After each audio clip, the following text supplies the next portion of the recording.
سائنسی حوالے سے نماز شب ہمارے جسم پر کس طرح کے اثرات مرتب کرتی ہے، آئیے ہم اس کا جائزہ لیتے ہیں. ایک درود پڑھ دیجیے محمد والے محمد.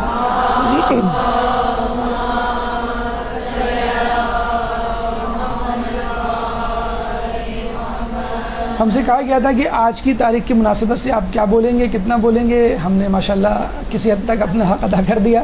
اب آئیے ہمارے اصل موضوع یعنی نماز شب اور میڈیکل سائنس کے حوالے سے. سائنسی حوالے سے نماز شب، سائنسی حوالے سے نیند کو توڑنا، سائنسی حوالے سے نیند کو دو حصوں میں لینا، سائنسی حوالے سے at the mid of the night یا بالکل آخری پہر میں اٹھنا خود انسانی صحت کے لیے کتنا مفید ہے. اس میں ثابت کرنے کی بات نہیں، یقیناً مفید ہوگا. وقالو سمینا واتوانا کی منزل کہ وحی الہی کا ہر حرف جو ہے وہ صحیح، سچا اور صادق ہے. لیکن چونکہ انسان حصی دور میں رہ رہا ہے، اگر ہمیں چند حصی شواہد اور ثبوت مل جائیں، اپنے لیے نہیں نوجوان نسلوں کے لیے، تو اس میں کوئی مذائقہ نہیں. دیکھیں، پہلا زاویہ سائنسی حوالے سے یہ سمجھ لیجئے کہ انسان کی نیند دو حصوں میں تقسیم کر سکتے ہیں. حالانکہ لوگ یہ سمجھتے ہیں کہ انسان جو جب سوتا ہے تو وہ راحت میں ہوتا ہے، حالانکہ حقیقت نہیں ہے یہ بات مکمل طور پہ. انسان جب سوتا ہے تو اس کا ابتدائی حصہ انیشیل آورز یہ جو ہے وہ راحت کے ہوتے ہیں اور آخری گھنٹے وہ تھکن کے ہوتے ہیں. یعنی اس کی مثال ایسی ہے کہ آپ کو پڑھنے کا کہا جائے 8 گھنٹے، تو شروع کے 8 گھنٹے تو آپ بڑی تندہی سے پڑھیں گے، شروع کے 4 گھنٹے بڑی اچھی طرح پڑھیں گے اور آخری کے 4 گھنٹے آپ تھک جائیں گے. اسی طرح کھیلنے کے بارے میں بھی کہا جائے کوئی گیم تو شروع کا ہاف 50% انیشیل فیز بڑا ایکٹیو ہوگا، اس کے بعد آپ تھکنے لگیں گے. اسی طرح جب آپ کو درس دیا جائے 2 گھنٹے تو شروع کا گھنٹہ تو بڑا ایکٹیو ہوگا اور اس کے بعد جمائیاں آنی شروع ہو جائیں گی. تو ہو سکتا ہے آپ کے ساتھ اس وقت یہی ہو رہا ہو کہ نیند آ رہی ہو اور دوسرا گھنٹہ شروع ہو چکا ہے اور سر نے تو کہہ دیا سائنسی حوالے سے کہ فرسٹ ہاف جو ہے وہ ایکٹیو ہوتا ہے، سیکنڈ ہاف جو ہے وہ ایکٹیو نہیں ہوتا. ویسے اصولاً 4 گھنٹے کا لیکچر آپ سمجھ لیجئے اور یہ سمجھ لیجئے کہ شروع کے 2 گھنٹے آپ کو ایکٹیولی گزارنے. تو دیکھیے، ہم جو نیند لیتے ہیں وہ 2 قسم کی ہے، سلو سلیپ اور فاسٹ سلیپ. شروع کی نیند یعنی فرسٹ ہاف سلو کہلاتا ہے اور سیکنڈ ہاف فاسٹ. شروع کا حصہ یعنی جو رات کے شروع میں ہوتا ہے، اس میں افعال جسمانی دھیمے پڑ جاتے ہیں، سلو ڈاؤن ہو جاتے ہیں، انسان سکون اور راحت پاتا ہے. اور ظاہر سی بات ہے جب حالت سکون میں ہوں گی تو آپ کی بچت بھی توانائی کی زیادہ ہوگی. PNS پیراسمپیتھیٹک نروس سسٹم دماغ کا وہ حصہ ہے جو آپ کو سکون فراہم کرتا ہے، آپ کے اعضاء کو دھیما کر کے. یہ PNS کا فنکشن ہے. فاسٹ سلیپ سیکنڈ ہاف میں ہوتی ہے، رات کے آخر میں ہوتی ہے. افعال جسمانی تیز ہونے لگتے ہیں دوبارہ، یعنی جو دل کی دھڑکن کم ہوئی تھی وہ دوبارہ تیز ہو جاتی ہے، بلڈ پریشر جو کم ہوا تھا وہ دوبارہ زیادہ ہو جاتا ہے، عضلات کی حرکت جو کم تھی وہ زیادہ ہو جاتی ہے، مینٹل ایکٹیویٹی جو کم ہوتی ہے وہ زیادہ ہو جاتی ہے. اچھا، یہ بھی ہم بتا دیں آپ کو کہ مینٹل ایکٹیویٹی بھی ہوتی ہے سوتے ہوئے. اور جو خواب جو آپ کو نظر آتے ہیں وہ عموماً آخری پہر میں نظر آتے ہیں. اکثر لوگ کہتے ہیں جو صبح خواب نظر آتے ہیں وہ سچے ہوتے ہیں، حقیقت میں خواب آخری پہر ہی نظر آتے ہیں. توانائی کی کھپت ہو رہی ہوتی ہے کیونکہ آپ کے تمام اعضاء نارملائز ہو رہے ہوتے ہیں اور PNS ان ایکٹیویٹ ہو رہا ہوتا ہے. تو آپ نے دیکھا کہ آپ کے جسم میں جو سسٹم ہے PNS وہ شروع کے ہاف میں ایکٹیو ہوتا ہے اور آخر کے ہاف میں ان ایکٹیو ہوتا ہے. تو ہم جو سوتے ہیں اس کا ابتدائی حصہ ہمارے لیے مفید ہے اور آخری حصہ مفید نہیں ہے. یعنی اگر ہم 8 گھنٹے سوتے ہیں، فرض کر لیں 10 بجے سوتے ہیں اور صبح 6 بجے اٹھتے ہیں، 8 گھنٹے کی نیند لیتے ہیں، تو یوں سمجھ لیجئے 10 بجے سے لے کے 2 بجے تک کی نیند اصل نیند ہے. اس کے بعد جو نیند ہے وہ بروکن نیند ہے. جیسے آپ پڑھنے کے حوالے سے آپ کو پڑھنے کے لیے کتاب دی جائے 8 گھنٹے، تو آپ دیکھیے گا شروع کے جو گھنٹے وہ اچھے ہوں گے، باقی کے گھنٹے بروکن ہوں گے. پیراسمپیتھیٹک نروس سسٹم دماغ کا وہ حصہ ہے جو جسم کو سکون پہنچاتا ہے اور یہ سکون 3 طریقوں سے حاصل ہوتا ہے. یعنی PNS سسٹم اگر آپ چاہیں تو آپ کے جسم میں 3 طریقے سے آپ کو سکون پہنچا سکتا ہے. ایک طریقہ تو ہم نے آپ کو بتا دیا، یعنی نیند. یعنی نیند کے ذریعے انسان اپنے PNS سسٹم کو ایکٹیویٹ کر سکتا ہے، نیند کے ذریعے اپنے آپ کو سکون پہنچا سکتا ہے. کیا آپ کے ذہن میں بقیہ دو طریقے ہیں کہ جن کے ذریعے ایک انسان اپنے آپ کو سکون یا ریلیکس یا فریش کر سکتا ہے؟ آئیے دیکھتے ہیں وہ کون سے 3 طریقے ہیں بشمول نیند کہ جو انسان کو سکون پہنچا سکتے ہیں، ریلیکس کر سکتے ہیں، اس کی تھکن دور کر سکتے ہیں. اور تینوں کا مقصد سکون کا حصول ہے کہ جس میں انسان اپنے پیسز آف مائنڈ کو پیس آف مائنڈ میں تبدیل کرتا ہے. یعنی جو 3 طریقے ابھی ہم آپ کو بتلائیں گے کہ جس سے آپ سکون حاصل کرتے ہیں اور جس سے آپ کا PNS سسٹم ایکٹیویٹ ہوتا ہے اور آپ کو راحت دیتا ہے، وہ سسٹم 3 طریقے سے ایکٹیویٹ ہو سکتا ہے. اور تینوں کا مقصد، تینوں کاموں کا ہدف سکون حاصل کرنا: نیند، نماز اور نشہ. یہ وہ 3 طریقے ہیں جن سے انسان دانستہ نادانستہ طور پہ سکون حاصل کرتا ہے. سو کر آپ سکون حاصل کرتے ہیں، PNS سسٹم آپ کا ایکٹیو ہوتا ہے. نماز جب آپ پڑھ رہے ہوتے ہیں تو بھی آپ کا یہ سسٹم ایکٹیو ہوتا ہے اور سکون کی حالت میں، فریش ہونے کی حالت میں آپ جا رہے ہوتے ہیں. اور اتفاق سے نشہ جو لوگ کرتے ہیں ان سے اگر آپ پوچھیں تو وہ بھی یہی جواب دیں گے کہ ہمارا مقصد یہ ہوتا ہے کہ ہمارا جسم، ہمارا ذہن ریلیکس ہو جائے. آئیے ان کا تھوڑا سا موازنہ کرتے ہیں اور دیکھتے ہیں عقلی اعتبار سے، سائنسی اعتبار سے ہمارے لیے کون سا طریقہ مفید ہے. سب سے پہلے دورانیہ یعنی ڈیوریشن. نیند چند گھنٹے کی ہوتی ہے، طبی فائدہ کوئی نہیں، فقط آپ ریفریش ہو جاتے ہیں. معاشرتی فائدہ کوئی نہیں، سونے سے یا نہ سونے سے سوسائٹی میں کوئی آپ کی عزت یا بے عزتی نہیں ہوتی. حکم شرعی کیا ہے؟ مباح ہے، یعنی آپ سوئیں یا نہ سوئیں کوئی فائدہ یا ثواب یا نقصان یا گناہ نہیں. نماز شب کا دورانیہ چند منٹ ہوتا ہے، طبی فائدہ بالکل ہے، اس کا ابھی آگے تذکرہ آئے گا.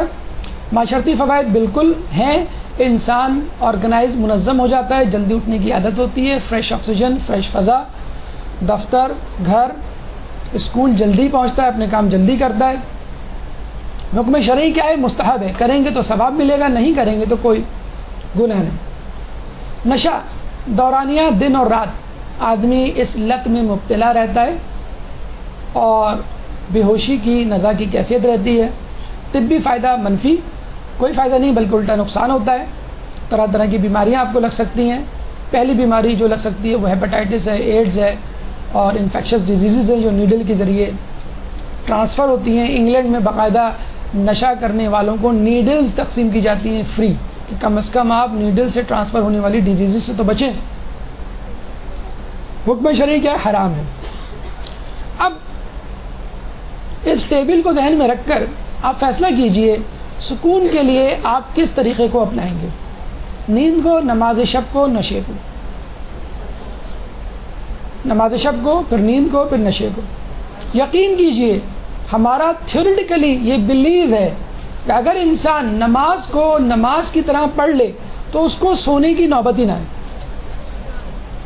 اتنا سکون ملے آپ کو نماز میں کہ آپ سنتے ہیں نا چوتھے امام زین العابدین علیہ السلام کے بارے میں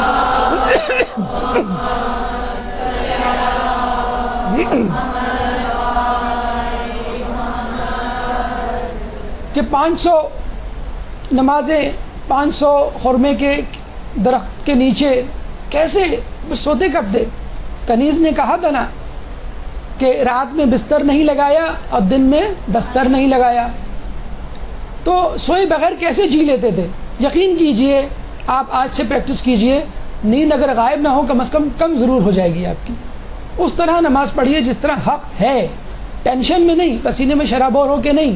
دیگچی رکابی اور دودھ کی پتیلی اور چائے کا جسے کہتے ہیں کہ ڈونگا جو ہے وہ آپ کے ذہن میں نہ ہو، دفتر کی فائلیں آپ کے ذہن میں نہ ہو، یا کرکٹ کا میچ اس کا اسکور ذہن میں نہ ہو، فقط خدا ذہن میں ہو. پھر آپ دیکھیے کہ کس طرح اللہ تعالیٰ آپ کو سکون پرووائڈ کرے گا. تو آپ کے پاس آپشن ہے 3. کہ which one do you choose. Moderate طریقہ یہ ہے کہ آپ سوئیے، ضرور سوئیے، لیکن اپنی نیند کو فجر سے پہلے توڑ ڈالیے. سلو نیند، سلو سلیپ جو آپ نے حاصل کی ہے اس پہ اکتفا کیجیے. ویسے بھی اس کے بعد second half of the sleep, fast slip آپ کے کام کی نہیں. اگر آپ سو بھی لیے تو کوئی فائدہ نہیں. آپ کبھی نوٹ کیجیے گا کہ جب آپ زیادہ سوتے ہیں، جب آپ اٹھتے ہیں تو آپ کی دل کی دھڑکن، بلڈ پریشر، سویٹنگ عروج پہ ہوتی ہے، اور اٹھنے کے بعد بھی آدھے گھنٹے تک تھکن کے مارے بستر پہ لیٹے ہوئے ہوتے ہیں. تو فاسٹ سلیپ جو آپ کے کام کی نہیں لینے کی بجائے آپ اس میں نماز شب پڑھ لیں. اچھا دیکھیں، اللہ تعالیٰ نے نماز شب کتنی رکھی؟ 11 رکعت. فجر 2 رکعت، ظہر 4 رکعت، عصر 4 رکعت. کوئی نماز 11 رکعت نہیں ہے. 11 رکعت نماز شب کہ آپ کو مکمل طور پہ نیند سے اٹھانا ہے. ورنہ لوگ تو بستر پہ لیٹے لیٹے نماز شب پڑھ کے سو جائے، پتہ بھی نہ چلے. اور آپ کو نماز کی طرف راغب کرنا ہے کہ جو سکون تم نیند سے حاصل کر رہے ہو وہ نماز سے حاصل کرو. کچھ لوگ کہتے ہیں کہ ٹھیک ہے ہم اٹھ گئے، ہم نے نماز شب پڑھ لی، لیکن یہ جو الجھن اور آنکھوں میں نیند اور سرخی اور بوجھل سی طبیعت ہوتی ہے اس کا کیا کریں؟ اس کا یہ کریں کہ یہ سیسٹا بیڈ خرید لیں. آپ نے اکثر دیکھا ہوگا ہمارے گھروں میں اکثر اب بھی اس قسم کے صوفے نظر آتے ہوں گے، جو صوفہ بھی ہوتے ہیں، بیڈ بھی ہوتے ہیں، صوفہ کم بیڈ. یہ باقاعدہ اس کا نام ہے سیسٹا بیڈ، جو تھوڑا سا کمفرٹیبل ہوتا ہے لیکن صوفے کے سٹائل کا ہوتا ہے. سیسٹا یا قیلولہ عموماً بستر پہ نہیں کیا جاتا، ایسی جگہ پہ کیا جاتا ہے جو آرام دہ تو ہو لیکن مکمل طور پہ نیند لانے والی نہ ہو. ورنہ ہوگا یہ کہ قیلولے کے چکر میں 6 گھنٹے کی نیند پوری کر لیں گے آپ، جس طرح آج کل رمضان میں ہم لوگ کر رہے ہیں. تو قیلولہ جو ہے نہ صرف ایک سنت رسول ہے بلکہ سائنسی حوالے سے بالکل ایک مصدقہ چیز ہے کہ ایسا کر کے انسان اپنی نیند کا بقیہ حصہ پورا کر سکتا ہے. اس میں یہ بھی یاد رکھ لیجئے کہ جب آپ دوبارہ سوئیں گے، فرض کر لیے 8 گھنٹے کی نیند کی بجائے آپ نے 4 گھنٹے کی نیند لی، اب آپ کے پاس کتنے گھنٹے رہ گئے؟ 4 گھنٹے. جب آپ دوپہر میں سوئیں گے ان 4 گھنٹوں کے لیے تو پھر وہی بات ہو جائے گی کہ شروع کے 2 گھنٹے یوزفل ہوں گے اور آخر کے 2 گھنٹے یوزفل نہیں ہوں گے. تو اب آپ کو 4 گھنٹے کی بجائے 2 گھنٹے سونا پڑے گا. اسی لیے علماء اعلام مجتہدین کی لائف ہسٹری، لائف اسٹائل دیکھیے تو ان کی نیند کم ہوا کرتی تھی. ہم لوگوں کی نیندیں زیادہ ہوتی ہیں. نیند اسی لیے کم ہوا کرتی تھی کہ وہ نیند کو 2 ٹکڑوں میں لیا کرتے تھے اور نیند کا جو بقیہ حصہ ہے اس کو نماز سے تبدیل کر دیا کرتے تھے. ایک اور بات، میڈیکل فزیولوجی کے مطابق میلاٹونن ایک ایسا ہارمون ہے جو دوپہر کے 2 بجے اور رات کے 2 بجے خارج ہوتا ہے. اور دیکھ لیجئے یہی 2 وہ اوقات ہیں کہ جس میں انسان سو رہا ہوتا ہے. اس وقت بھی 3:15 ہو رہے ہیں اور تقریباً کچھ لوگ سو رہے ہوں گے. تو 2 بجے رات کو عروج پر ہوتا ہے. 9 بجے دیکھیں یہاں پر آپ اگر غور سے دیکھ لیں، آئی سائٹ آپ کی اچھی ہے تو یہ 21 o'clock کا مطلب ہے 9 o'clock. یہ دیکھیں لکھا ہوا ہے اس میں میلاٹونن سیکریشن اسٹارٹس 21 o'clock یعنی 9 o'clock. اور اس کے بعد ادھر آئیے 2 o'clock 2 AM. اس میں کیا لکھا ہوا ہے؟ Deep sleep. یعنی میلاٹونن 9 بجے خارج ہونا شروع ہوتا ہے اور رات کے 2 بجے پیک پر ہوتا ہے. اور ماشاءاللہ ہم لوگ سوتے ہی 2 بجے رات کے. تو یہ وہ اوقات ہیں جس میں میلاٹونن ہارمون اپنی پیک پر ہوتا ہے، رات میں سونے کے وقت اور دن میں قیلولے کے وقت. اچھا ہم ہی نہیں بلکہ دنیا کے حیوانات بھی قیلولے پہ عمل کر رہے ہیں.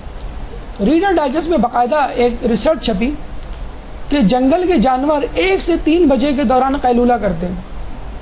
جی ہاں، ریڈر ڈائجسٹ جو 1,70,00,000 کی تعداد میں چھپتا ہے 70 کنٹریز میں اور 21 لینگویجز میں اس کا ٹرانسلیشن ہوتا ہے.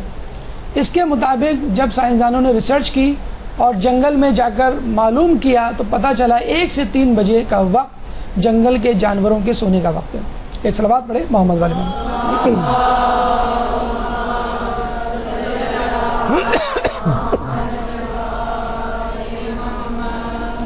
معاشرتی ثبوت. چائنا میں بلکہ چائنیز ایمبیسی جو پاکستان کراچی میں ہے وہاں پہ بھی 1 2 3 بریک ٹائم ہوتا ہے تاکہ نہ صرف لوگ کھا لیں بلکہ تھوڑا سا سو بھی لیں. خود یورپی آفیسز میں آج کل چیئرز ایسی بنائی جا رہی ہیں کہ اس چیئر پہ بیٹھے بیٹھے آدمی سو بھی سکے. تو لنچ کے وقت لوگ اس چیئر پہ بیٹھتے ہیں اور تھوڑا سا نیپ لے لیتے ہیں. ہمارے ہاں اگر یہ چیئر آ جائیں تو آفیسز میں 9 to 5 کا ٹائم جو ہے وہ سیاسٹا میں چینج ہو جائے. اب آئیے آیات قرآنی کی طرف کہ وہ نماز شب کے بارے میں کیا کہتی ہیں. ایک درود پڑھ دیجئے محمد والے محمد.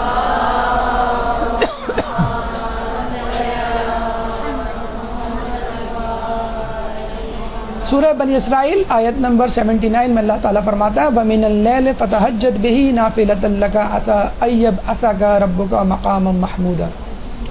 اور رات کے ایک حصے میں قرآن کے ساتھ بیدار رہیں, یہ آپ کے لیے اضافہ خیر ہے, ان قریب آپ کا پروردگار اسی طرح آپ کو مقام محمود تک پہنچا دے گا. دیکھیں رسول اللہ کے لیے بھی مقام محمود تک پہنچانے کے لیے ایک شرط نماز تہجد نماز شب ہے. تو اگر ایک انسان نماز شب کی پابندی کرے تو کیوں نہیں وہ اپنے رسول کے ساتھ مقام محمود پر پہنچا ہوگا. اس مقام پر نہیں جہاں پہ خود رسول ہوں گے, یعنی اسی فلور پہ اسی پڑوس میں مومن موجود ہو سکتا ہے اگر وہ نماز شب کی پابندی کرے. اسی طرح سورہ طور آیت نمبر 49 وَمِنَ اللَّيْلِ فَسَبِّحْهُ وَإِدْبَارَ النُّجُومِ. اور رات کے ایک حصے میں اور ستاروں کے غروب ہونے کے بعد بھی تسبیح پروردگار کرتے رہیں. مومن کی خصوصیات میں سے ہے کہ رات کا ایک حصہ جو کہ آخری حصہ ہوتا ہے اس میں اللہ تعالیٰ کی تسبیح اور پروردگار کا جسے کہتے ہیں کہ اطاعت, پروردگار کی اطاعت اور عبادت انجام دیتے رہیں. کیونکہ رات کا حصہ وہ حصہ ہے کہ جس میں اللہ تعالیٰ سے آپ 1 to 1 ملاقات کرتے ہیں, جس میں کوئی رکاوٹ نہیں ہوتی, انسان نہیں ہوتے, کوئی شور شرابہ نہیں ہوتا, کوئی دنیاوی مشاغل نہیں ہوتے, کوئی کام یا کوئی ٹینشن, کوئی سٹریس نہیں ہوتا. اسپیشلی جب آپ سو کے دوبارہ اٹھتے ہیں تو آپ کا ذہن بالکل تازہ دم ہوتا ہے. تو یہ وہ وقت ہے کہ جب آپ یکسو ہو کر صرف اور صرف خدا کی طرف متوجہ ہوتے ہیں. تیسری سورہ دہر آیت نمبر 26 وَمِنَ اللَّيْلِ فَاسْجُدْ لَهُ وَسَبِّحْهُ لَيْلًا طَوِيلًا. اور رات کے ایک حصے میں اس کا سجدہ کریں اور بڑی رات تک اس کی تسبیح کرتے رہیں. اللہ تعالیٰ کے ساتھ خلوت, اللہ تعالیٰ کے ساتھ راز و نیاز کا بہترین وقت رات کا وقت ہے کہ جب انسان دنیا کے جھمیلوں سے آزاد ہوتا ہے, کہ جب انسان پرسکون ہوتا ہے, کہ جب انسان اکیلا ہوتا ہے اور دن بھر کے کیے گئے گناہ اس کے دل میں منڈلا رہے ہوتے ہیں خطرہ بن کر, اور ان گناہوں کو دن بھر کی کارستانیوں کو یاد کر کر کے اللہ کے حضور وہ گڑ گڑاتا ہے. آنسو اس کی آنکھوں سے رواں ہو جاتے ہیں, چہرہ اس کا فق ہو جاتا ہے, اور اس میں کسی ریاکاری کا شائبہ تک نہیں ہوتا. کیوں؟ کیونکہ وہ اکیلا ہوتا ہے اپنے پروردگار کے ساتھ.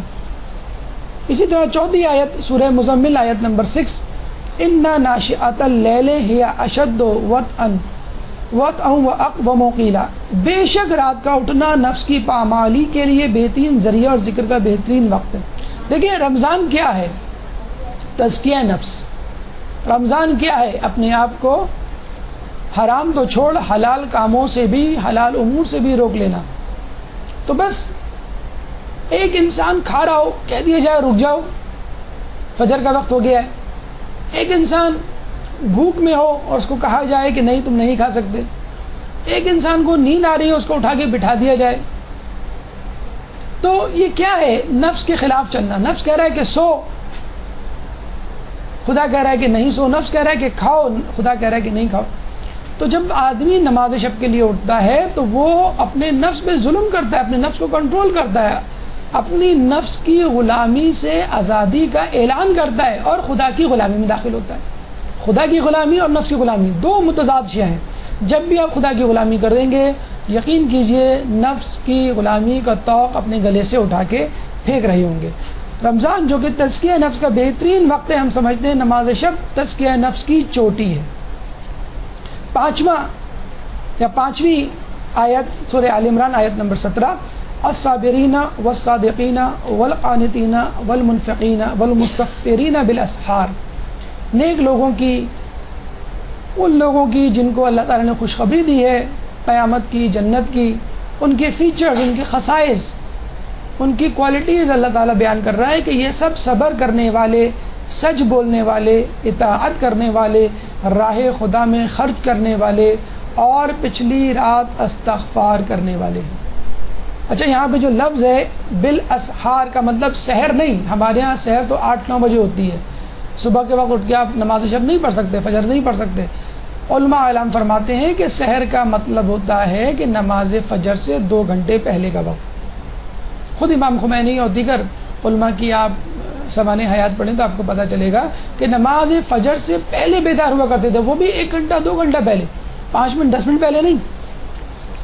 تو یہاں پہ سحر یا بالاسحار کا مطلب ہے پچھلی رات، یعنی آخری پہر، وہ پہر جو نماز فجر سے جا کر متصل ہو جاتا ہے۔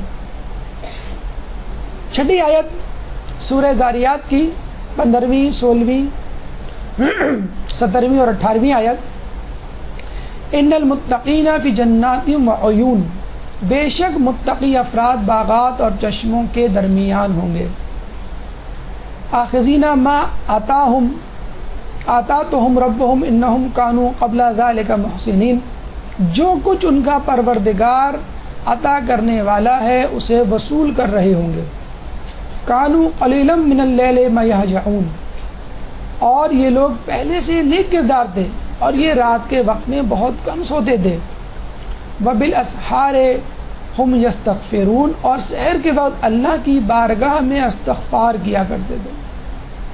تو جن لوگوں کو جنت ملے گی، جن لوگوں کو باغات ملیں گے، جو لوگ اللہ کی رضا کے حاملین ہوں گے، وہ لوگ وہ ہوں گے جو دنیا میں نیک کردار تھے، رات کے وقت بہت کم سوتے تھے اور صبح کے وقت عبادت کرتے تھے، نماز شب پڑھتے تھے، نماز فجر پڑھتے تھے، تلاوت قرآن کرتے تھے، ذکر الہی کیا کرتے تھے۔ تو جہاں جہاں خدا نے نیک لوگوں کی صفات کا تذکرہ کیا ہے، وہاں وہاں خدا نے نماز شب اور شب میں نماز پڑھنے والے، عبادت کرنے والوں کو یاد کیا ہے۔ 7ویں آیت سورہ سجدہ 16 اور 17ویں آیت، اور بڑی عجیب آیت ہے، یقین کیجئے اس کے بعد جو ہے وہ دماغ کام نہیں کرتا۔ تتجافى جنوبهم عن المضاجع يدعون ربهم خوفا وطمعا ومما رزقناهم ينفقون، ان کے پہلو بستر سے الگ رہتے ہیں اور وہ اپنے پروردگار کو خوف اور طمع کی بنیاد پر پکارتے رہتے ہیں۔ یعنی انسان بستر پہ لیٹا ہوا ہے لیکن پھر بھی پہلو بدل رہا ہے، بے کلی کی کیفیت ہے، سو نہیں رہا ہے، دیکھنے والا یہی سمجھ رہا ہے کہ وہ سو رہا ہے لیکن حقیقت میں وہ بے چین ہے۔ وَمِمَّا رَزَقْنَاهُمْ يُنْفِقُونَ، اور ہمارے دیے ہوئے رزق میں سے ہماری راہ میں انفاق کرتے رہتے ہیں۔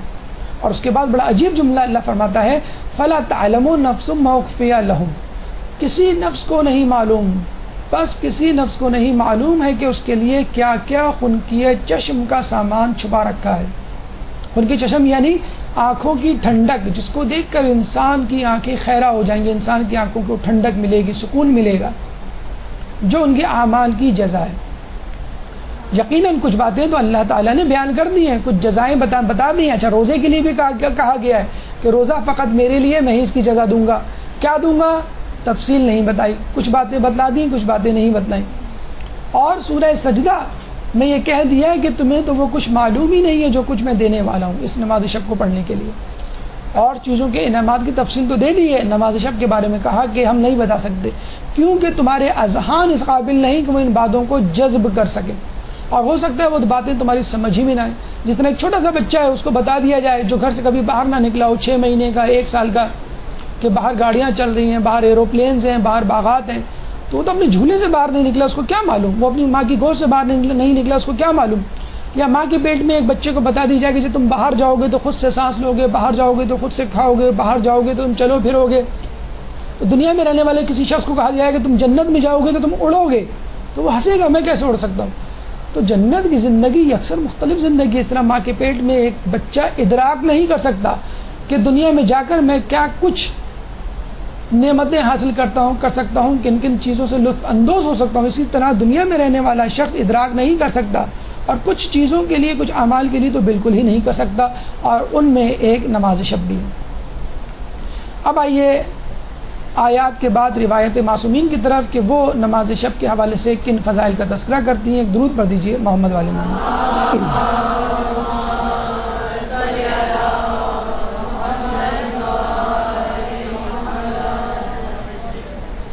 حضرت ابراہیم علیہ السلام خدا کے پیغمبر، اولو العزم پیغمبر اور بڑے عظیم پیغمبر، ان کی قربانیاں سنہرے حروف میں لکھی گئی ہیں، اور کچھ علماء کے نزدیک رسول اللہ کے بعد ابراہیم علیہ السلام ہی کا درجہ ہے انبیاء کی اگر ہم بات کریں، ویسے تو مولا علی اور دیگر ائمہ کا۔ تو ابراہیم علیہ السلام کو خلیل اللہ کیوں کہا گیا؟ اللہ نے اپنا دوست کیوں بنایا؟ دو کوالٹیز، دو صفات ایسی تھیں ابراہیم علیہ السلام میں کہ جو اور انبیاء میں بھی تھی مگر بہت زیادہ ممیز تھی ابراہیم علیہ السلام میں۔ اللہ تعالیٰ نے حضرت ابراہیم علیہ السلام کو دو قسم کی نیکیوں کے باعث خلیل بنایا، ایک تو لوگوں کو کھانا کھلانے کے باعث، اور دوسرے ان کی نماز شب کی ادائیگی کہ جب لوگ سوئے ہوئے تھے۔ ابراہیم علیہ السلام کے بارے میں کہا جاتا ہے کہ وہ میلوں دور اپنے گھر سے باہر نکل جاتے تھے، مہمان ڈھونڈا کرتے تھے کہ کوئی مہمان ملے تو میں اس کے ساتھ بیٹھ کے کھاؤں، یہ ان کی مہمانداری تھی۔ لیکن اس کے باوجود یہ کافی نہیں ہے، نماز شب بھی اس کے لیے ضروری ہے۔ جب تک نماز شب کا جوڑ، نماز شب کا پیئر، نماز شب کی صفت انسان کے اندر نہ ہو، اللہ کے نزدیک مقبول و معروف نہیں ہو سکتا۔ دوسری روایت، جبرائیل علیہ السلام رسول اللہ کو تاکید کر رہے ہیں، مسلسل مجھے نماز شب کی یاد دہانی کراتے رسول اللہ فرما رہے ہیں کہ مجھے یہاں تک گمان ہونے لگا کہ میری امت کے نیک لوگ رات کو سو نہیں پائیں گے۔ اس قدر تاکید، اس فرض نہیں ہے، واجب نہیں ہے، لیکن اس قدر تاکید کہ میں یہ سمجھا کہ اگر یہی تاکید میں اپنے لوگوں کو کروں اسی طرح تو میرے لوگ خوف کے مارے، ڈر کے مارے پوری رات، اور یقیناً ایسے لوگ آج بھی دنیا میں موجود ہیں کہ جو بار بار اٹھتے ہیں، وضو کرتے ہیں، نماز پڑھتے ہیں، پھر سوتے ہیں، پھر اٹھتے ہیں، پھر سوتے ہیں، پھر عبادت کرتے ہیں۔ تو کیا ہے یہ نماز شب کا گلیمر ہے، یہ نماز شب کی خصوصیت ہے، نماز شب کی فضیلت ہے جس کو ضائع کرنا کوئی بھی نہیں چاہتا۔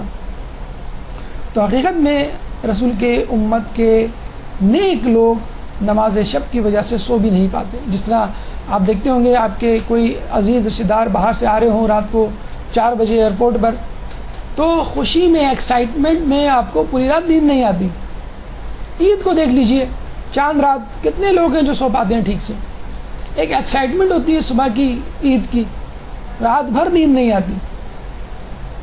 تو نماز شب بھی ایک ایسی ایکسائٹمنٹ ہے، اگر اس کی معرفت انسان کو ہو جائے تو یقیناً اس کو بھی نیند نہ آئے۔ تیسری روایت کہ جس میں رسول اللہ نے مولا علی کو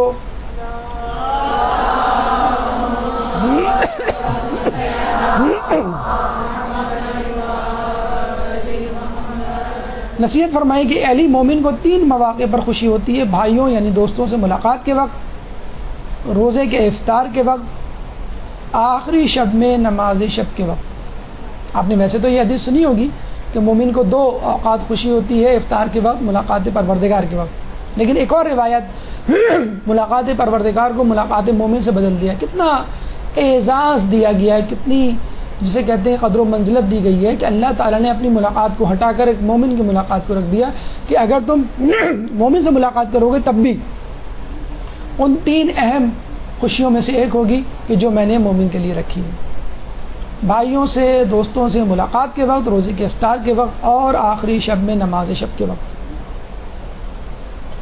تو نماز شب ایک ایسی خصوصیت ہے کہ جو اور خصوصیات کے ساتھ مل کر مومن کے لیے ایک تکمیل، ایک اکملیت، ایک کاملیت کا راستہ استوار کرتی ہے۔ رسول اللہ نے مولا علی کو جو وصیتیں کی ہیں اس میں ایک اہم ترین وصیت نماز شب کی ادائیگی ہے۔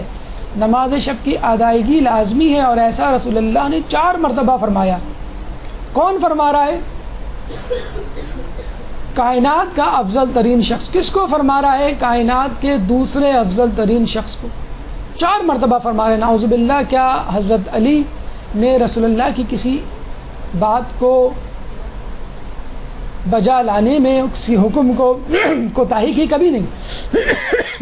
رسول کا کہا جانا 1 مرتبہ کافی ہوتا تھا، لیکن امت کی توجہ اس طرف مبذول کروانا مقصود تھی، اسی لیے 4 مرتبہ کہا کہ تاکہ لوگوں کو احساس ہو جائے کہ اگر 4 مرتبہ کہا ہے تو یقیناً کوئی اہم کام، کوئی ایک اہم امر ہوگا. اہل بیت کو یوں تو بہت سارے احکامات خصوصی طور پہ عطا کیے گئے، لیکن چند اہم کام جو اہل بیت کے ذمے لگائے گئے وہ یہ: ہم اہل بیت کو حکم دیا گیا ہے کہ ہم لوگوں کو کھانا کھلائیں، مصیبت میں فرائض کی ادائیگی کریں، اور جب لوگ سو رہے ہوں تو نماز تہجد ادا کریں. یعنی دن بھر لوگوں کی مصیبتوں کو، تکلیفوں کو دور کریں، اور جب رات کو سوئیں، تھوڑا سا وقت ملے سونے کا، تو نماز شب کے وقت فوراً اٹھ جائیں. یعنی حقوق عباد دن کو پورے کرنے اور حقوق اللہ رات میں پورا کرنا ہے.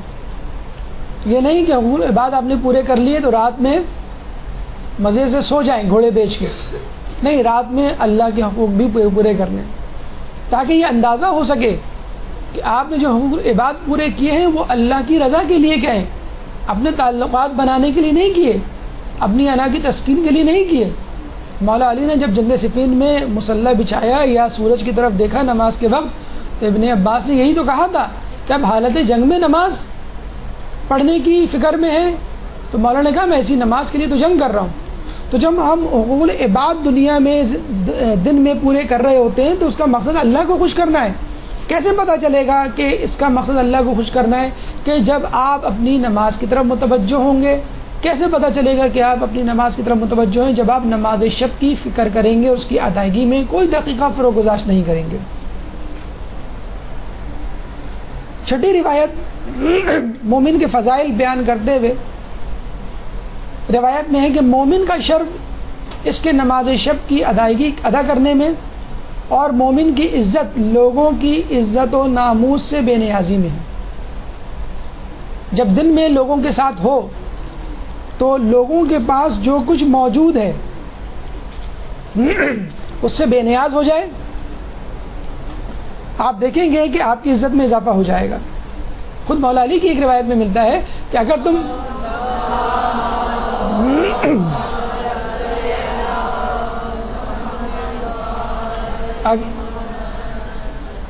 تم لوگوں میں عزت چاہتے ہو ان چیزوں سے بے نیاز ہو جاؤ جو لوگوں کے پاس ہیں. ایک شخص رسول اللہ کے پاس آیا، کہنے لگا کہ مجھے کوئی نصیحت کیجیے، لیکن وہ نصیحت دنیاوی ہونی چاہیے، دینوی نہیں، خالصتاً دنیاوی. اب دیکھیں رسول اللہ نے کیا نصیحت کی. ایسی نصیحت کی کہ آپ اور ہم تمام لوگوں کے لیے زندگی گزارنے کا بہترین اصول ہے. رسول نے کیا فرمایا اس کو؟ کیا دنیاوی نصیحت کی؟ کسی سے کوئی چیز نہیں مانگنا، قرض، لباس، کوئی کام نکلوانا،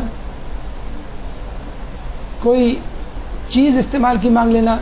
بہرحال وہ ٹھیک ہے، کسی نہ کسی کو کسی نہ کسی وقت پہ یہ مانگنا پڑ جاتا ہے، لیکن یہ حقیقت ہے کہ مانگنے والے کی ایک عزت جو ہوتی ہے اس میں کمی واقع ہوتی ہے. تو یہ حقیقت ہے کہ اگر آپ لوگوں کے درمیان بے نیازی کا مظاہرہ کریں گے. ایک دفعہ خضر علیہ السلام نے، جہاں تک مجھے یاد ہے، مفہوم روایت یہ ہے کہ مولانا سے پوچھا کہ کچھ بیان کیجئے، تو خضر علیہ السلام نے کہا کہ دولت مند کا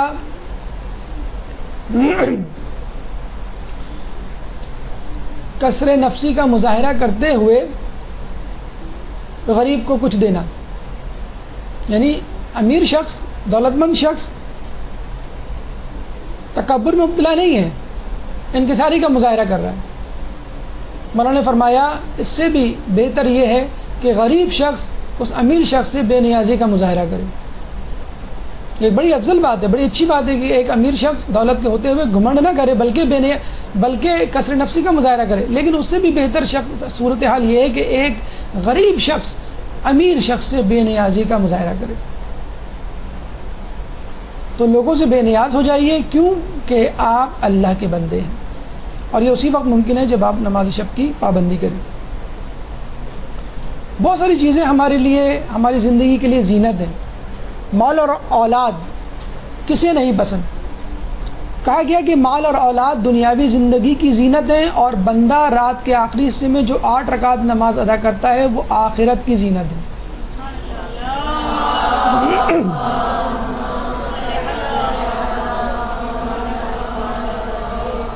اگر آپ دنیا میں عزت چاہتے ہیں تو مال اور اولاد کے پیچھے بھاگیے, اور اگر آپ آخرت چاہتے ہیں تو نماز شب کے پیچھے بھاگیے.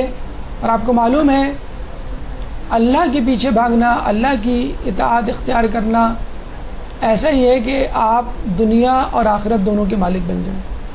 اور دنیا کے پیچھے بھاگنا ایسا ہی ہے کہ آپ تمام تر کوششوں کے باوجود وہی کچھ پائیں گے جو اللہ نے آپ کے لیے لکھ دیا ہے. تو اللہ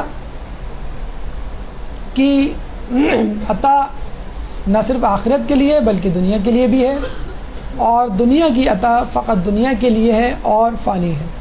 مال و اولاد حاصل کرنے والے اگر آخرت کی عزت چاہتے ہیں تو ان کو چاہیے وہ نماز شب کی ادائیگی کریں. 8ویں روایت دیکھیں, ابھی ہم نے بات کی تھی غلامی کی, کہ جو شخص اللہ تعالیٰ کی غلامی اختیار کرے گا وہ شخص دنیا کا مالک بن جائے گا. ابھی امام حسن علیہ السلام کے حوالے سے ہم نے روایات آپ کے سامنے پیش کی.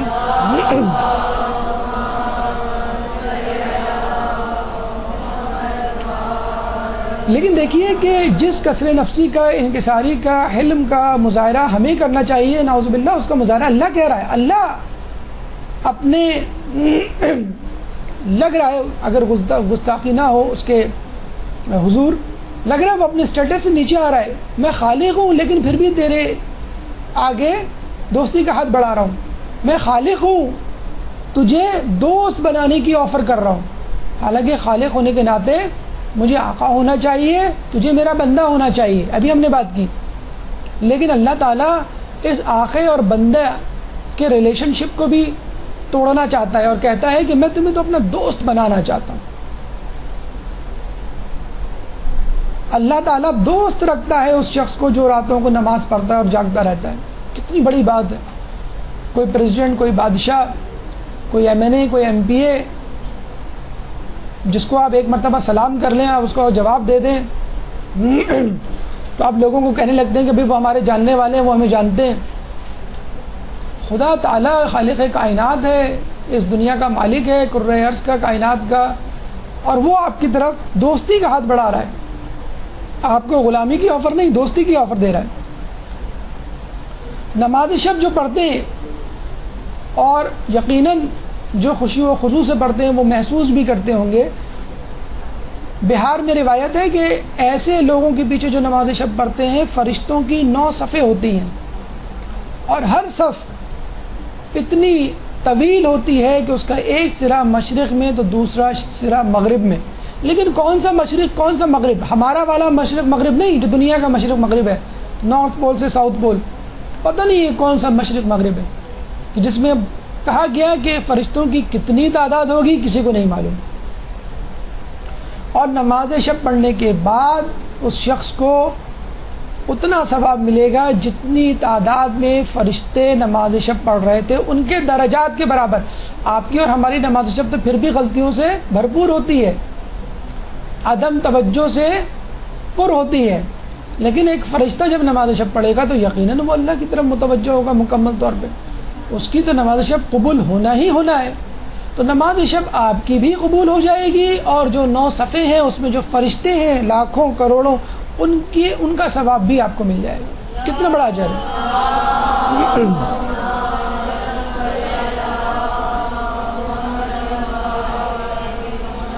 دیکھیں, ہم زندگی میں کس مقصد کے تحت زندگی گزار رہے ہیں؟ تزکیہ نفس. تزکیہ نفس کیوں کر رہے ہیں؟ کہ خدا تعالیٰ ہم سے راضی ہو جائے اور ہمیں بخش دے. بس نماز شب پڑھنے والوں کے لیے اس سے بڑی خوشخبری کیا ہوگی؟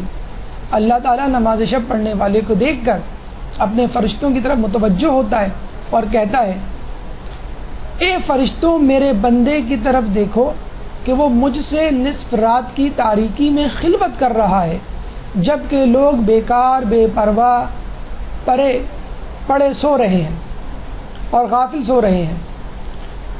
لوگ بیکار بے پرواہ پڑے ہوئے ہیں اور غافل سو رہے ہیں. گواہ رہنا کہ میں نے اسے بخش دیا.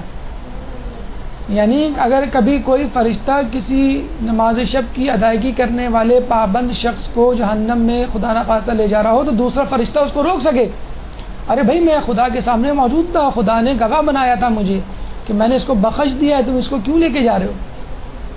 اور فرشتوں کو بتلانے کی کیا ضرورت؟ خدا خود ہی بخش دے. فرشتوں کو نماز شب کی فضیلت و اہمیت سے آگاہ کرنا کہ دیکھو یہ کتنی مشکل عبادت ہے. دن میں انسان جاگا ہوا ہوتا ہے, نماز بجا لانا ادا کرنا نہایت آسان کام ہے, لیکن نماز شب جو کہ واجب بھی نہیں ہے, جس کو نہیں کرے گا تو عذاب نہیں دوں گا, لیکن اس کے باوجود وہ نماز شب کی ادائیگی کر رہا ہے, اپنی نیند کو خراب کر رہا ہے اور غلام بن کر میری طرف متوجہ ہے, تو بس گواہ رہنا کہ میں نے اس کو بخش دیا. یہی وہ ہدف ہے جس کے تحت ہم زندگی گزار رہے ہیں, یہی وہ ہدف ہے جس کے تحت ہم اپنا تزکیہ نفس کر رہے ہیں. اچھا کچھ لوگ نماز شب تو پڑھتے ہیں لیکن اپنے گھر والوں کو بھول جاتے ہیں. خواتین ویسے تو مردوں کو اپنے ساتھ رکھتی ہیں, لیکن جب امر بالمعروف و نہی عن المنکر کا وقت آئے تو بھول جاتی ہیں. اسی طرح مرد بھی کوشش کرتے ہیں کہ اپنی زندگی کے حوالے سے مشورے ان سے لیتے رہیں, گھر چلانے کے حوالے سے ٹیم ورک ہو, لیکن جب عبادات کا نماز شب کا وقت آئے تو وہ بھول جاتے ہیں. روایت میں آیا ہے کمبائنڈ اپروچ ہو, ٹیم ورک ہو. جب کوئی مرد اپنی اہلیہ کو رات کے کسی حصے میں بیدار کرتا ہے اور دونوں وضو کر کے نماز تہجد ادا کرتے ہیں تو انہیں اللہ کا بہت زیادہ ذکر کرنے والوں میں لکھ دیا جاتا ہے. ایک انسان نماز شب پڑھ رہا ہے, ٹھیک ہے, اچھی بات ہے, لیکن جب وہ اپنی اہلیہ کو اپنے پارٹنر کو اٹھاتا ہے تو آپ دیکھیے ایک اور ایک 11 کیسے بنتے ہیں. اب تک وہ ذکر کرنے والوں میں نہیں تھا, اب تک وہ فقط نماز شب پڑھنے والوں میں تھا, لیکن جب اس نے اپنی اہلیہ کو اٹھایا تو گویا ایک اور ایک 11 ہو گئے, ایک یونٹ, ایک خاندان. یا ایھا الذین آمنوا قوا انفسکم واہلیکم نارا, کہ ایمان والوں بچاؤ اپنے آپ کو اور اپنے گھر والوں کو جہنم کی آگ سے. تو جب آپ واجبات کی ادائیگی میں امر بالمعروف کرتے ہیں تو مستحبات کی ادائیگی میں بھی اس میں کوتاہی نہ کیجیے. اور کیا آپ نہیں چاہتے کہ آپ کا خاندان ایک ساتھ جنت میں جلوہ افروز ہو؟ 12ویں روایت, اگر مرد کی ذمہ داری ہے عورت کو اٹھانا تو کیا عورت کی ذمہ داری نہیں مرد کو اٹھانا؟ اگر عورت اٹھ جاتی ہے, پہل کرتی ہے نماز شب میں, تو پھر اس کے لیے ضروری ہے کہ وہ اپنے مرد کو اٹھائے. خدا رحم کرے اس عورت پر جو رات کو اٹھ کر نماز شب نماز تہجد پڑھتی ہے اور اپنے شوہر کو بھی بیدار کرتی ہے. اگر وہ نہ اٹھے تو اس کے منہ پر پانی چھڑک دیتی ہے. پانی کا جگ نہیں ڈالیے گا, بس چھڑک دیے گا پانی. تو کوشش کیجئے کسی طرح اٹھانے کی. اور اس گھر کا کیا کہنا کہ جہاں تمام کے تمام گھر والے نماز شب پڑھ رہے ہوں. آپ نے دیکھا ہوگا آج کل الحمدللہ تمامی گھرانوں میں, تمامی گھروں میں ایک فضا سی بن گئی ہے کہ ماں باپ, بہن بھائی, شوہر بیوی سب جو ہے وہ ایک ساتھ اٹھ رہے ہیں اور نماز شب کی ادائیگی کر رہے ہیں. ٹھیک ہے, الگ نماز پڑھنا, الگ عبادت کرنا بھی ثواب رکھتا ہے, لیکن اگر تمام کے تمام لوگ آپ کے ساتھ شامل ہوں تو جنت میں بھی آپ لوگ ایک ساتھ موجود ہوں گے. اور اس کے ساتھ ساتھ امر بالمعروف و نہی عن المنکر کا فریضہ بھی آپ انجام دے سکتے ہیں. اور کبھی خود آپ نے کوتاہی کی کسی امر میں, کسی نیکی میں, تو پھر سامنے والا جس کی آپ نے مدد کی ہے نیکی کرنے میں وہ آپ کو متوجہ کر دے گا. یہ ہے فائدہ امر بالمعروف و نہی عن المنکر کا. 13ویں روایت جو ہمیں ملتی ہے اس حوالے سے کہ بندہ جو بھی نیک عمل کرتا ہے اس کا ثواب قرآن مجید میں موجود ہے سوائے نماز شب کے. اب اس روایت کے بعد جی نہیں چاہتا کہ انسان مزید قریدے پوچھے، استفسار کرے کہ نماز شب کا کتنا فائدہ ہے. جس چیز کا ثواب جس کے بارے میں کہا گیا کہ بحر و بر کا علم قرآن میں ہے، کہ اس کتاب کے بارے میں کہا گیا ہے کہ اس کتاب میں تمام چیزوں کا انعام اور جزا موجود ہے سوائے نماز شب کے. خود سورہ سجدہ کی آیت آپ کے سامنے ابھی پیش کی گئی کہ کسی نفس کو نہیں معلوم کہ کیا کیا ان کی چشم کا سامان اللہ تعالیٰ نے جنت میں چھپا رکھا ہے. تو اس کا مطلب یہ ہوا کہ اتنا عظیم فائدہ ہے کہ خود قرآن میں سما کے نہیں دے رہا. اتنا عظیم فائدہ ہے کہ انسان اس کو ادراک کرنے سے قاصر ہے.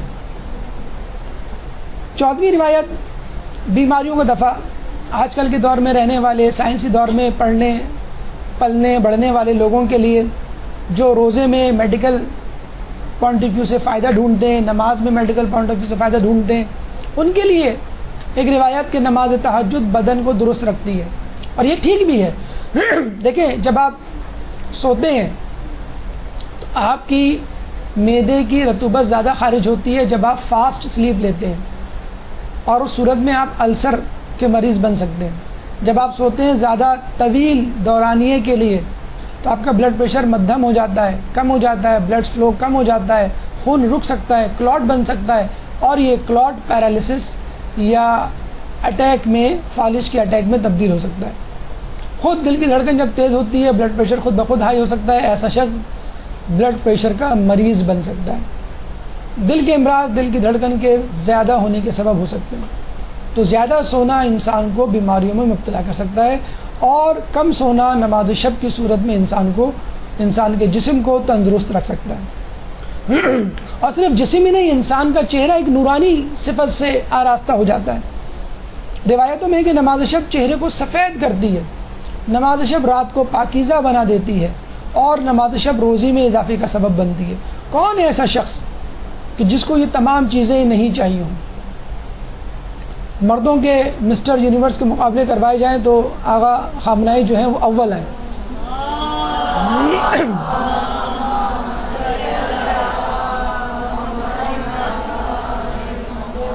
تو چہرے پہ جو نور ہے وہ کسی انگلش یا اردو کریم کا نہیں ہے، بلکہ نماز شب کا نور ہے کہ جو چہرے پہ نور کی صورت میں جلواگر ہوتا ہے. اور اس کے بھی اسباب ہیں، دینی سبب اور میڈیکل سبب دونوں امام نے بیان فرمائے. پھر روزی کا سبب، جیسے ہم نے آپ کو پہلے بھی بتلایا تھا کہ امریکہ کے ایک سیلز مین سے پوچھا گیا کہ آپ کی ترقی کا راز، انہوں نے کہا کہ میں تمام امریکہ سے 1 گھنٹے پہلے اٹھتا ہوں. امام فرماتے ہیں کہ اس لیے کہ وہ خدا سے خلوت کرتے ہیں اور اللہ تعالیٰ اپنے نور کی چادر پہنا دیتا ہے. یعنی اللہ تعالیٰ کا نور، جس طرح ہم نے کہا نا کہ آکسیجن میکسیمم ہوتی ہے، فضا پولوشن فری ہوتی ہے، اسی طرح یہ وہ وقت ہوتا ہے کہ انسان ڈائریکٹ ان کانٹیکٹ ہوتا ہے اللہ تعالیٰ کی تجلی کے. اور میڈیکل سائنس یہ کہتی ہے کہ جب انسان نماز شب میں اٹھتا ہے تو اس کی فاسٹ سلیپ ختم ہو جاتی ہے، اور نماز پڑھنے کی صورت میں جو سلو سلیپ میں فائدہ مل رہا ہوتا ہے ریلیکسیشن کا، PNS سسٹم کے ایکٹیویٹ ہونے کا، وہ ایک ہارمون MSH کو کم کر دیتا ہے، اور یہ جسم کی جلد میں بننے والا ایک سبسٹنس یا مادہ میلانن کو کم کر دیتا ہے. اور جب یہ میلانن کم ہوتا ہے تو انسان کے جسم کی سیاہی یا پگمنٹیشن کم ہو جاتی ہے، اور جب پگمنٹیشن بلیکننگ کم ہوگی تو اس کے جسم میں نکھار یا وائٹننگ پیدا ہوگی، اور یہ انسان کے جسم کو، اس کی چہرے کی جلد کو فیئر اور گلوئنگ اسکن بنا دیتا ہے. تو آپ کو چہرے پہ نور لانا ہے تو کسی کریم کی بجائے نماز شب کا سہارا لیں. 17ویں روایت، اکثر لوگ کہتے ہیں کہ ہم نماز شب میں تمام تر توجہ ہونے کے باوجود کوشش کے نہیں اٹھ سکتے. مولا علی سے کسی نے کہا کہ میں نماز شب میں نہیں اٹھ پاتا. مولانا نے کہا کہ اس لیے کہ تمہارے گناہوں نے تمہیں جکڑ رکھا ہے. کہتے ہیں کہ برا کام چھری کی مانند ہوتا ہے، اور اس تیزی سے عمل کرتا ہے جس تیزی سے خود چھری گوشت پر عمل نہیں کرتی. ایک سبب جھوٹ بولنا. تو جب آپ دنیا میں دن میں گناہوں سے بچیں گے تو خود بخود اللہ تعالیٰ آپ کو، اب ایک شخص ہے وہ پریزیڈنٹ کے خلاف کام کر رہا ہے اور پریزیڈنٹ سے اپوائنٹمنٹ مانگے تو کیا پریزیڈنٹ اس کو ملنے کا وقت دے گا؟ نہیں دے گا، کیونکہ اس کے خلاف کام کر رہا ہے. وہ مل کے کیا فائدہ دے گا اس کو؟ آپ اللہ تعالیٰ کی نافرمانی کہہ رہے ہیں، پھر اللہ تعالیٰ سے چاہ رہے ہیں کہ نماز شب بھی پڑھے، تو کیا فائدہ ایسی 1 to 1 ملاقات کا جب آپ تمام دن اس کی نافرمانی میں گزارتے ہیں؟ اچھا، کچھ لوگ گناہوں میں دن نہیں گزارتے پھر بھی نہیں اٹھ پاتے. ان کے لیے بڑی عجیب حدیث ہے. خدا فرماتا ہے کہ بعض اوقات میں ایسے لوگوں کو جو نماز شب پابندی سے پڑھتے ہیں، میں 1 یا 2 راتیں ان پہ نیند کا غلبہ دے دیتا ہوں اور وہ نہیں اٹھ پاتے. اس کی وجہ سے وہ غرور اور خود پسندی میں مبتلا نہیں ہوتے. ہوتا ہے نا کہ بھئی ہماری رمضان میں 1 نماز شب نہیں چھوٹی، 1 روزہ نہیں چھوٹا. کیا ہے یہ فیلنگ ہے تکبر کی، یا کم از کم یہ فیلنگ کہ I am better than you. تو یہ غرور تکبر جو نماز شب دیگر عبادات پڑھنے کی کرنے کی وجہ سے آپ کے اندر پیدا ہو سکتا ہے وہ پیدا نہیں ہوتا. وہ ایک ریکارڈ جو جسے کہتے ہیں جس کو بنانے کے لیے آپ اٹھ رہے ہوتے ہیں وہ ریکارڈ ٹوٹ جاتا ہے. تو اللہ تعالیٰ آپ کو تکبر سے خود پسندی سے دور رکھنا چاہتا ہے. اب آئیے چند حکایات کہ علماء اعلام اس کی کتنی پابندی کیا کرتے تھے. ایک درود پڑھ دیں محمد والے محمد.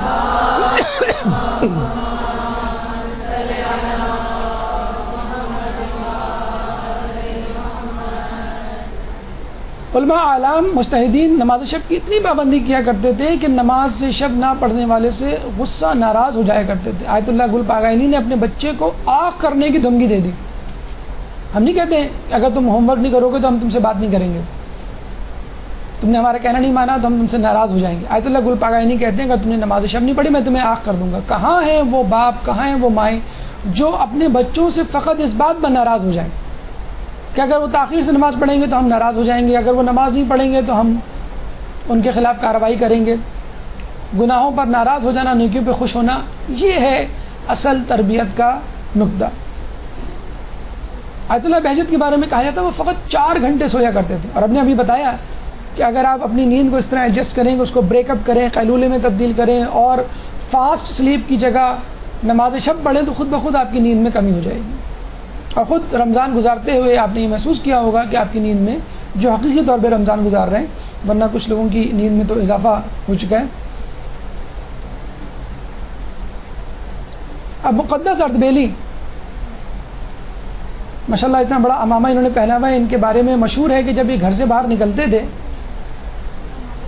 تو اگر کوئی کپڑا مانگتا تھا تو اپنے امامے کا کپڑا پھاڑ کے کاٹ کے دے دیا کرتے تھے. گھر واپس آتے تھے تو ننگے سر ہوتے تھے.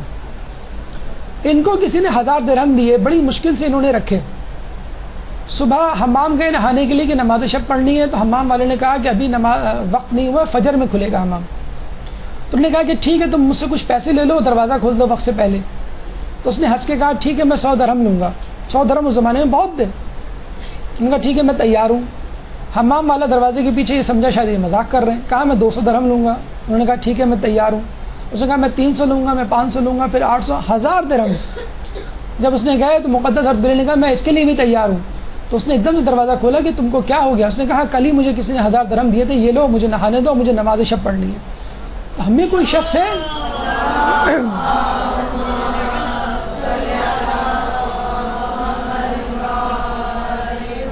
جو روپے پیسے کی قربانی دے نماز شب کے لیے، فقط کھانے پینے کی قربانی، مجلس محفل کی قربانی، گپ شپ کی قربانی ہم دے نہیں سکتے.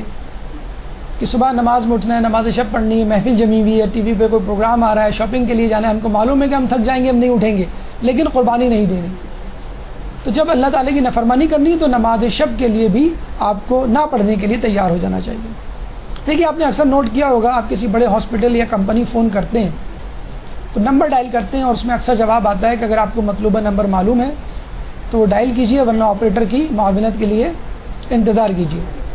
تو وہ نمبر آپ کو معلوم ہوتا ہے تو وہ نمبر ڈائل کر دیتے ہیں، ایکسٹینشن نمبر، تو فوراً مطلوبہ فرد آپ سے مل جاتا ہے. تو اسی طرح نماز شب بھی ہے. آپ نے 2 رکعت فجر کی پڑھی، 4 رکعت ظہر کی، 4 رکعت عصر کی، 3 مغرب کی، 4 عشاء کی، اور اس کے بعد مطلوبہ ایکسٹینشن آپ کو نہیں معلوم تھی یا معلوم بھی تھی آپ نے ڈائل نہیں کی، یعنی 11 نماز شب، اور ویٹ کر رہے ہیں اللہ تعالیٰ سے ڈائریکٹ ڈائلنگ کا. تو ایک فرشتہ اٹھائے گا، پھر دوسرا اٹھائے گا، وہ تیسرے کو دے گا، پھر چوتھے کو دے گا، اور پھر جس سے بات کرنی ہے اس تک پہنچتے پہنچتے فجر ہو جائے گی. تو بہتر یہ ہے کہ نمبر ڈائل کرنے کے بعد اس کی ایکسٹینشن 11 یعنی نماز شب بھی ڈائل کریں اسی وقت اور ڈائریکٹ ڈائلنگ کریں اللہ تعالیٰ سے. یہ ہے وہ گولڈن نمبر جو موبائل کمپنیز کو تقسیم کرنا چاہیے کم از کم رمضان میں. آخری گفتگو کا مرحلہ حاصلات کی صورت میں کہ ایک کنیز نماز شب پڑھ رہی تھی اور نماز شب کے بعد یہ دعا مانگ رہی تھی کہ اے اللہ تجھے اس محبت کا واسطہ کہ جو تجھ کو مجھ سے ہے. اس اسنا میں اس کے آقا کی آنکھ کھل گئی, غصے میں چلایا اور اس نے کہا تو یہ دعویٰ کیسے کر سکتی ہے, کیا خدا کو تجھ سے محبت ہے مجھ سے نہیں ہے؟ تو اس نے جواب دیا کہ اگر اس کو مجھ سے محبت نہ ہوتی تجھ سے ہوتی تو تجھے اٹھاتا مجھے سلاتا. تو یہ محبت کی نشانی ہے نماز شب پڑھنے والوں کے لیے. اللہ آپ سے محبت کرتا ہے. واجب نماز پڑھنا آئی لو یو یعنی آئی لو گاڈ, میں خدا سے محبت کرتا ہوں, اس کا ثبوت ہے. اور نماز شب پڑھنا گاڈ لوز یو یعنی خدا آپ سے محبت کرتا ہے, یہ اس کا ثبوت ہے. محب ہونا اور بات ہے, محبوب ہونا اور بات ہے. کسی کو چاہنا آسان کام ہے اور کوئی آپ کو چاہے یہ بہت بڑا کام ہے. اس کے ساتھ ہی ہماری گفتگو اختتام کو پہنچی. اس درس سے متعلق اگر آپ کے ذہن میں کوئی سوال ہے تو آپ کر سکتے ہیں.